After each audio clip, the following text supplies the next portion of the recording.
Le Livre du Ciel, tome 19, 31 août 1926. En créant le monde, notre Seigneur a aussi créé tous les biens contenus dans le royaume de sa volonté pour le bonheur des créatures. La volonté humaine paralyse la vie de la divine volonté dans l'âme.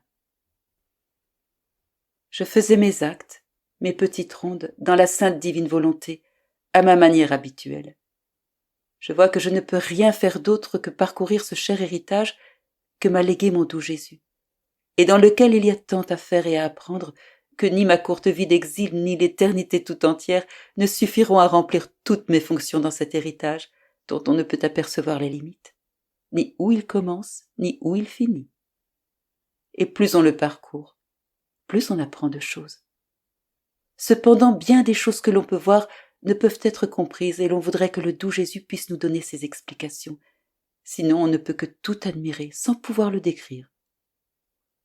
Et me surprenant alors que je faisais mes actes dans son adorable volonté, mon toujours aimable Jésus me dit : « Ma fille, vois combien de choses nous avions créées par notre fiat dans la création pour le bien de la nature de l'homme. Rien ne manquait de ce que notre volonté avait établi de faire. Rien ne manquait à notre appel et tout était également établi de ce que nous devions faire pour le bien des âmes. Tout a bien été créé et surpassait des milliers de fois tous les biens qui peuvent être vus dans la création. Mais des choses qui devaient servir au bien de la nature de l'homme et celles destinées au bien de son âme, tout allait demeurer en dépôt dans notre volonté parce que nous ne confions nos choses à personne, sachant que seule notre volonté les préserve toutes pour nous, entières et admirables, tout comme elles sont sorties de notre sein divin. De plus, seule notre volonté possède le pouvoir de préserver et de multiplier, de sorte que lorsqu'elle donne, elle ne perd rien et conserve tout comme nous l'avons voulu. Que de choses contient ma volonté que je dois donner aux créatures, mais il leur faut pour cela entrer dans son royaume pour les recevoir.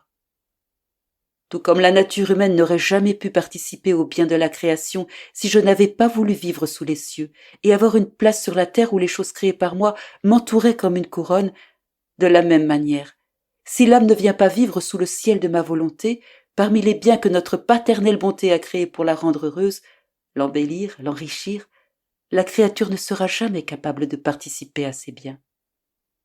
Ils lui resteront comme inconnus et étrangers. Et cela d'autant plus que chaque âme sera un ciel distinct, que notre suprême volonté prendra plaisir à orner d'un soleil plus radieux et d'étoiles plus brillantes que celles que l'on peut voir dans la création, toutes plus belles les unes que les autres. Voilà la grande différence. Pour la nature humaine, il y a un soleil pour tous, alors que pour les âmes, il y a un soleil pour chacune d'elles, un ciel particulier, une fontaine toujours jaillissante, un feu qui ne s'éteint jamais, un air divin à respirer, une nourriture céleste qui fait grandir l'âme de façon admirable dans la ressemblance à celui qui l'a créée. Oh, combien de choses ma volonté n'a-t-elle pas préparées et établies de donner à celle qui veut vivre dans son royaume, sous son règne doux et libéral.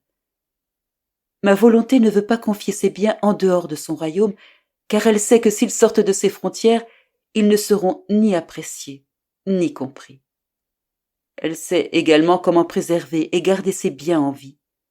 Et seule celle qui vit dans ma volonté est capable de comprendre son céleste langage, de recevoir ses dons, de voir ses beautés et de former une vie unique avec elle. Par contre, celle qui ne veut pas vivre dans son royaume est incapable de comprendre ses biens. Sa langue ne sera pas capable de parler ni de s'adapter au langage de mon royaume. Elle ne pourra pas non plus regarder ses beautés. Au contraire, elle sera aveuglée par l'intense lumière qui y règne. Tu vois ainsi depuis combien de temps tous les biens que nous devons donner aux enfants de notre fiat suprême ont été créés par notre Saint paternel. Tout a été créé depuis le moment de la création, et nous ne retirerons rien à cause du retard. Nous continuerons d'attendre.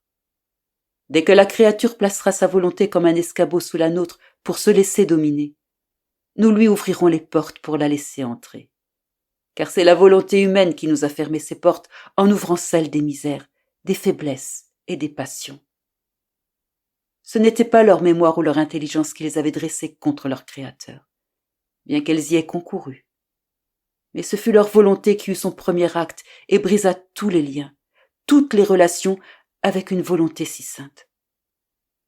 Et comme la volonté inclut tous les biens et tous les maux, c'est elle qui règne et domine. Aussi, dès que la volonté cesse de vouloir le bien, tout se dérègle, perd l'ordre de son origine et devient laid. Et comme c'est la volonté humaine qui s'est dressée elle-même contre la mienne en privant l'homme de tous les biens, c'est pourquoi je veux sa volonté pour lui donner la mienne en échange et lui rendre tous les biens qu'il a perdus. Par conséquent, ma fille, sois attentive et ne donne jamais vie à ta volonté si tu veux que la mienne règne en toi. Après quoi il garda le silence, demeurant tout affligé à cause du grand mal produit dans les créatures par la volonté humaine, au point de défigurer la belle image infusée en elles lors de la création. Et soupirant, il ajouta : « Ma fille, la volonté humaine paralyse la vie de ma volonté dans l'âme. Car sans ma volonté, la vie divine ne circule pas dans l'âme, mieux qu'un sang très pur qui préserve son mouvement, sa vigueur, l'usage parfait de ses facultés mentales pour la faire grandir sainte et en bonne santé, afin que nous puissions reconnaître en elle notre ressemblance. Combien d'âmes demeurent paralysées sans ma volonté.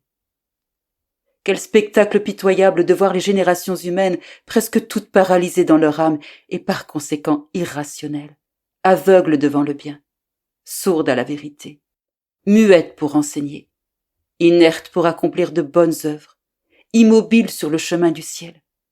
Parce que la volonté humaine qui empêche la circulation de ma volonté forme une paralysie générale dans l'âme des créatures. C'est comme pour le corps. La majorité des maladies, spécialement les paralysies, sont causées par un manque de circulation du sang. Si le sang circule bien, l'homme est fort, robuste et sans inquiétude. Mais si quelque irrégularité commence dans la circulation du sang, c'est alors qu'apparaissent les indispositions, les faiblesses et la consomption. Et si la circulation devient très irrégulière, il reste paralysé parce que le sang qui ne circule pas et ne coule pas rapidement dans ses veines forme les plus grands maux de la nature humaine.